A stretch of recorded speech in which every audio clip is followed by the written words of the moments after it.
Frankie Russo, straight out of Brooklyn. How y'all doing tonight? How y'all doing? That just reminded me about what I need to get.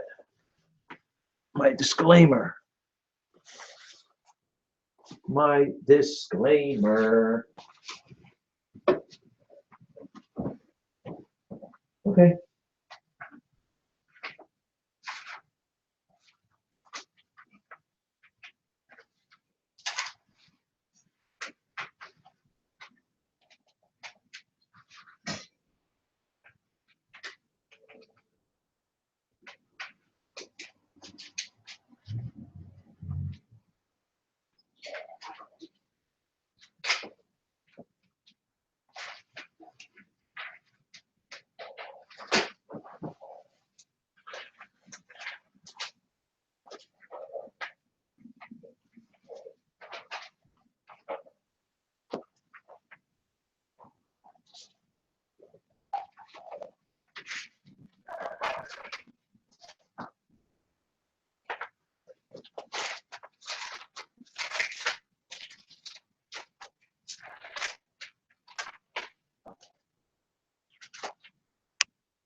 There it is. I had it.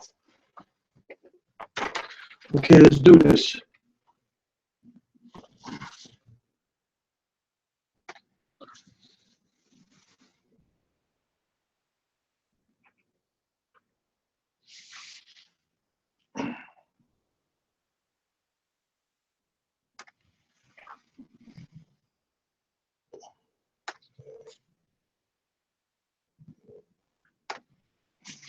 How you doing? How you doing? Frankie Russo show straight out of Brooklyn. You better believe it. Okay, so crazy day. As always, we're gonna keep moving. Let's see. I gotta move. Russo disclaimer. We're on the outside looking in. Court papers, judges' decisions, peer-reviewed journal articles, open source, well-researched open source articles. No congressional oversight committees. No International Atomic Energy Agency. No Joint Chiefs of Staff.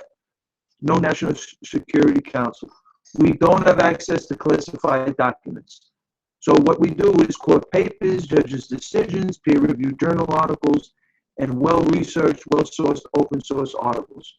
We search and investigate for, in all likelihood, in all probability, statistical significance, quasi, quote-unquote, statistical significance. And we attempt to reach responsible conclusions. The Russo disclaimer. Yeah. So I'm going to start with a few sidebars and then go to the article on Sudan. I got some stuff that I'm going to add to that tonight. So it should be pretty interesting. It should be pretty interesting, you know. First one, House Republicans short on votes. Withdraw. This is off the AP wire. Withdraw healthcare bill. This is Paul Ryan. This is a disgrace, quite frankly. I am, first of all, I got mixed reviews on this this bill in reference to the individual mandate. CBO claims there was no individual mandate. Ryan claims there was no individual mandate, and Rand Paul claims that the individual mandate is in the tax part of this thing, where the individual will be paying insurance companies. I don't know, but that's my beef with this Obamacare thing. So that's that's the deal breaker for me, and I'm very disappointed in the way the House Republicans handled this thing. If you didn't have the votes, you didn't have this together, you shouldn't have been doing this. I mean, it didn't even go to a vote. This is another way, I believe, Ryan got schlonged with Romney in 2012 by the girly man, by Obama. So they're worse than the biatch Hillary Clinton. So there it is. So, I mean, I think they're trying to take DT down, quite frankly. That's my opinion, for what it's worth. That's my opinion. So that's happened there. The way he was handled. Debt limit looks like a real struggle after the Affordable Care Act debacle. So we spoke briefly about this, and just not to get into the minutia. We don't want to get into the minutia, okay? I just want to read these two. Here's the article. It's Market Watch. I got this off of CNBC. Okay, debt limit. I got this off CNBC. So basically, the debt limit was reset to roughly 19.9 trillion this month.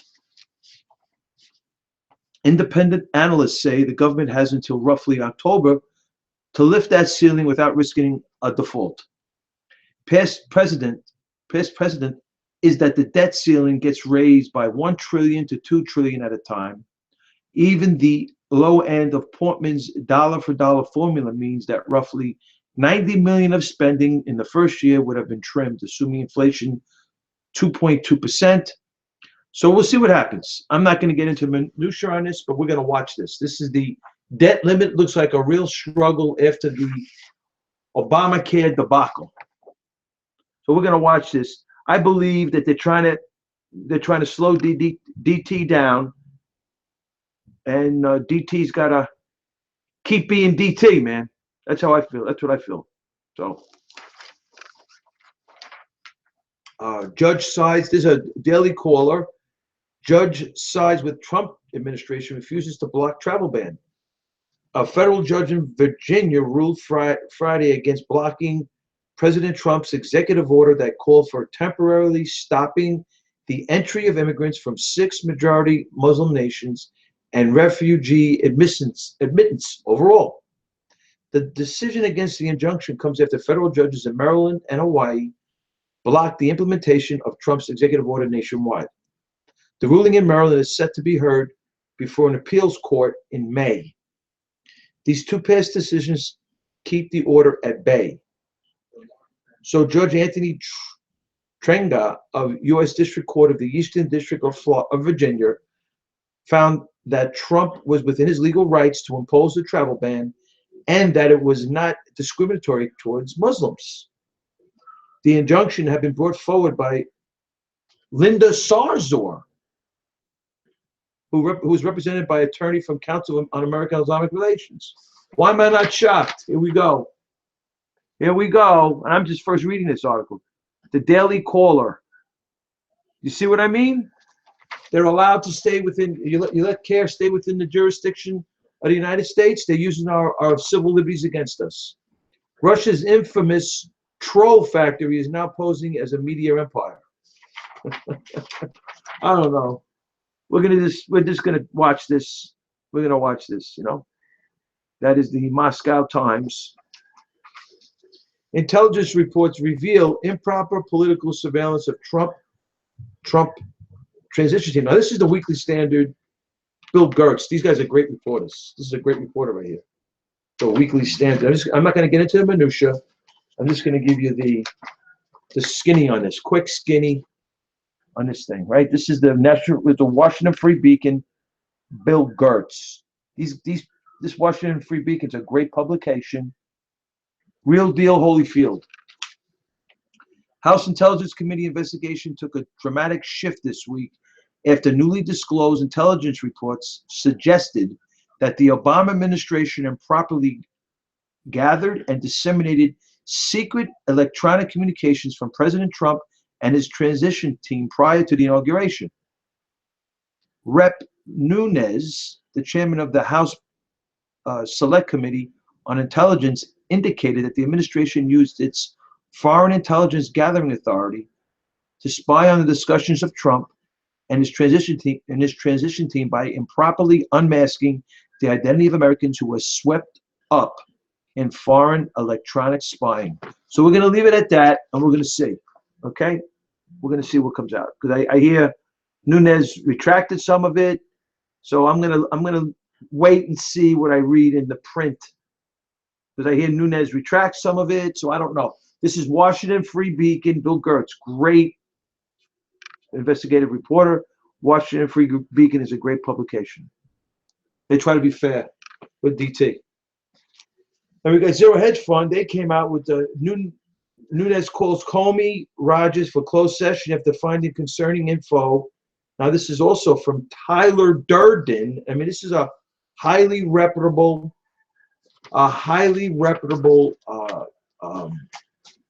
website, Zero Hedge Fund. Tyler Durden. Nunes calls Comey Rogers for closed session after finding concerning info in intel reports. Last night, we highlighted a Fox News story that suggested Nunes expected the NSA to deliver a smoking gun. We did that here as well. Moments ago, Nunes fanned that speculation by holding an impromptu press conference announcing he'll call both Comey and NSA Director Rogers before a closed session of the House Intel Committee to discuss the topics which they couldn't answer in a public setting. So, and as I suggested, and now we're going to see now. Okay, so it came out that Nunes came out this way. Now they're coming out another way. So we're going to watch this thing. We're going to watch it very closely. Okay, Zero Hedge Fund. That's that. Okay. Now, I saw the video of Prime Minister, the UK Prime Minister Theresa May, and she's quoted, "Never give in to terror. Never give in to terror," she says. Never give in to terror, right? But aren't we sick of these? I mean, I talked about this yesterday. You know, never get into terror. Go about your business. So they have no control over this, right? England has just as much infrastructure as us, right? Paris has just as much infrastructure as us. So I don't understand. We have no control over this. No, maybe it's your open borders, your politically correct policies that have led to this, where you have to make these apology speeches and tell everybody never to give in to terror, like Obama did for 8 years. You couldn't say radical Islam, scrubbing Islamist files in the DHS, the Department of Homeland Security, taking some of these homeland terrorists like the Boston Marathon bombers and reading them the Miranda rights. I mean, it just goes on and on. This political correctness is the reasons why we're at this point right now. There's something wrong with Islam. There's something wrong with Islam. I'm sick and tired of politicians standing up in front of the people, like in the UK, like Obama did, like Hillary Clinton was doing. I'm sick of these politicians telling us that we shouldn't be afraid. It has nothing to do. We're not at war with Islam. Apparently we are. Apparently we are. The problem with Islam is by and large, we know who the radical Islamists are. The problem is delineating the peaceful Muslims from the radical jihad, radical Islamic, the radical Islamist sympathizers, the stealth jihad, radical Islamist sympathizers. That is the problem with Islam. Very hard to partition off who's a radical Islamist sympathizer and who's a peaceful Muslim. Very hard. Because like we said yesterday, it was reported that they were cheering in the streets at Westminster. As was it? They were cheering. Islamists, Muslims were cheering after they heard about this attack on the Westminster Bridge. So, or Westminster, wherever it was a bridge, it was off the. I mean, they were cheering. So they didn't report where the cheering was. Maybe if they did, it would be quite profound. So was the cheering in Baghdad? Was the cheering in Syria? Was the cheering in Mosul? Or was the cheering in Westminster? Good question. So now I'm going to go into what I found. Just a little more on this Sudan thing. We got the Russo disclaimer. As always, outside looking in, court papers, judges' decisions, peer-reviewed journal articles, and well-researched, well-sourced open source articles. Russo disclaimer. No access to classified documents. We search for statistical, quote-unquote, statistical significance, right? So now, it's a quasi, it's not totally objective. So just to confirm, so far what we read, we've been reading this. I'm not going to read this tonight. We read this article on General Soleimani and the New Yorker magazine with Dexter Filkins, the Iranian Quds Force general. And then what took us to Sudan. And we got this thing, James Owens et al. Versus the Republic of Sudan.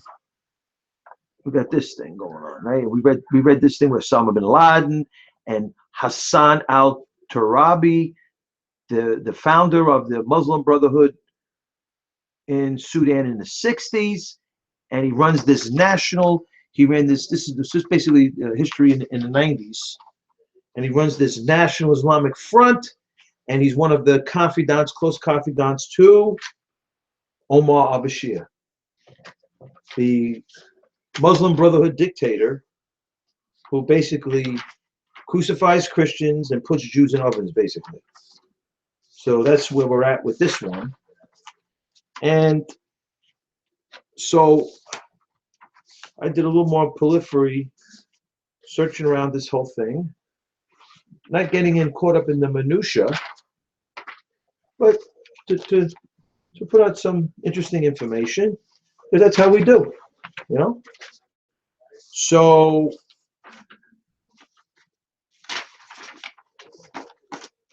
I found the Osama bin Laden, the United States versus Osama bin Laden, brief indictment, United States versus Osama bin Laden, investigative project.org/cases, right?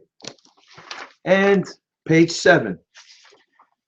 And we talked about this in the Owens versus Sudan.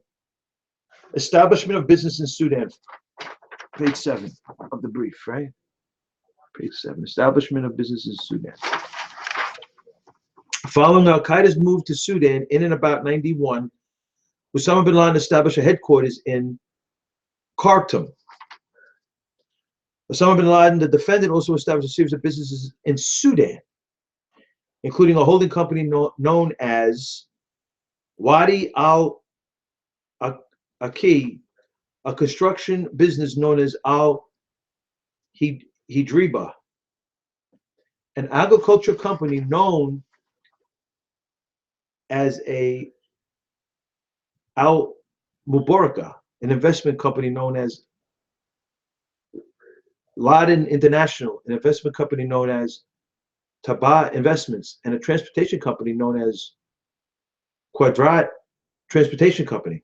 These companies were operated to provide support to Al-Qaeda and to provide cover for procurement of explosives, weapons, and chemicals, and for the travel of Al-Qaeda operatives.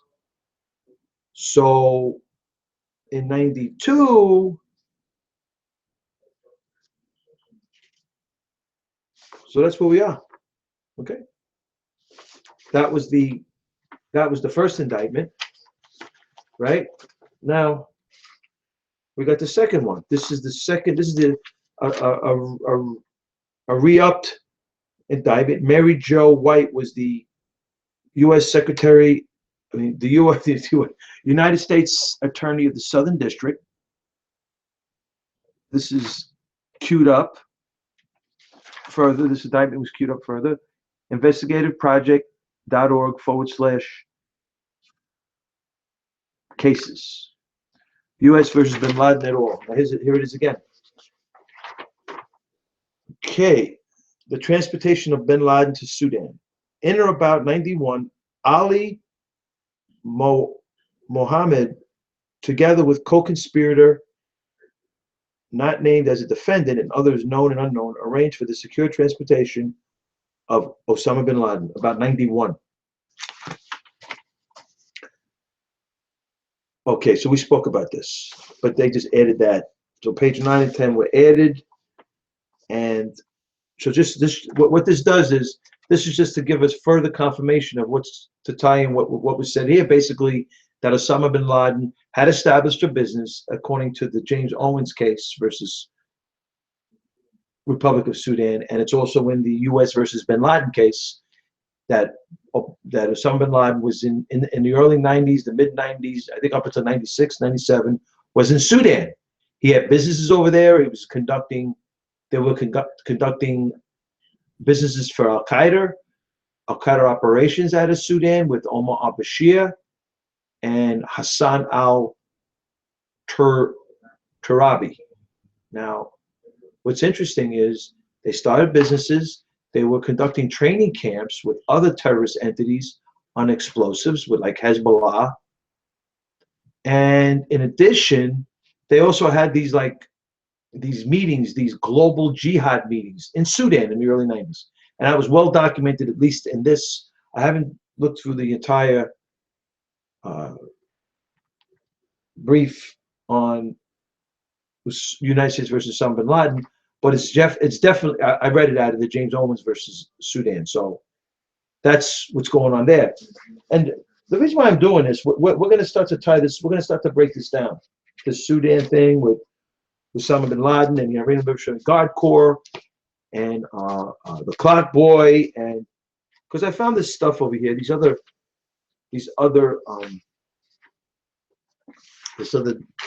data that I want to share with everybody. The reasons why, these are more of the reasons why that I'm doing this, right?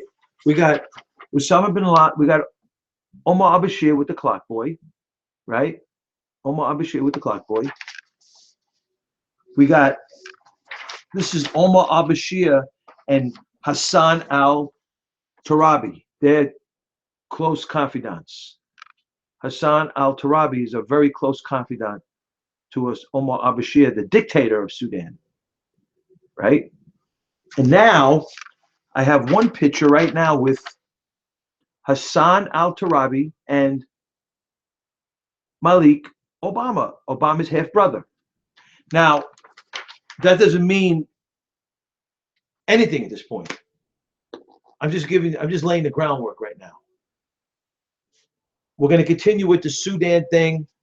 I'm going to bring in the Iranian Revolutionary Guard Corps. We're going to bring more in on Malik Obama and the Clock Boy. We're going to bring this full throttle, just to give you more information to understand how deep this might go. DiscoverTheNetworks.org is a highly regarded online publication on global jihad, home and abroad. DiscoverTheNetwork.org. Muslim Brotherhood and other terrorist entities throughout the world, both home and abroad. And Abgo Malik Obama, I think he's the one that ran for office in Kenya. But I gotta make sure that's true. Apart from his work on the Barack Obama Foundation, Malik Obama helps to oversee the international investments of Muslim Brotherhood. He also serves as the executive director of the Sudan-based Islamic Dawah Organization, IDO, which seeks to expand this fundamentalist Islamic movement on the African subcontinent, bankrolls a Gaza relief program that funds that initially passed through the Al-Shamal Islamic Bank, which we spoke about in the James Owens case with Osama bin Laden, an Al-Qaeda-linked institution founded by the late Osama bin Laden, and are then distributed through the terror group Hamas to selected recipients. He also was a member of the Coalition of Islamic Organizations, which also includes the Islamic Society of Gaza, a group that was established by Hamas founder Hamid Hassin, and was also headed for nearly a decade by former Hamas Prime Minister Ismail Haniyeh, and is an arm of the terrorism-sponsoring Sudanese government, whose president since '93 has been Muslim Brotherhood leader and jihadist Omar al-Bashir. So I'm gonna get into this as well. And what I forgot to mention as a little sidebar, so this is a little something. So we're gonna tie this all together very soon. We're gonna tie this together. And I just wanted to mention something else that I forgot to mention on this case here. On this case, one of the close confidants is a little bit of a tie-in. Okay, so I'll bring that in next time. I'll bring that in next time. So that's where we are right now. So we got Malik Obama, Hassan Turabi, we got Omar al-Bashir, we got Clock Boy. It's going to start to grow even more. Okay, I'm going to bring it all together. We're going to get Ayman al-Zawahiri, the head of Al Qaeda. Osama bin Laden is going to be put in there, and we're going to get all this together. We're going to get this together. What the heck happened in Sudan? This is the Frankie Russo show. Yeah. I'm off tomorrow night. I'll be back on the air on Sunday, and we'll do another YouTube live. Okay, you have a great weekend. I'll see you Sunday night, and I'll see you in the future.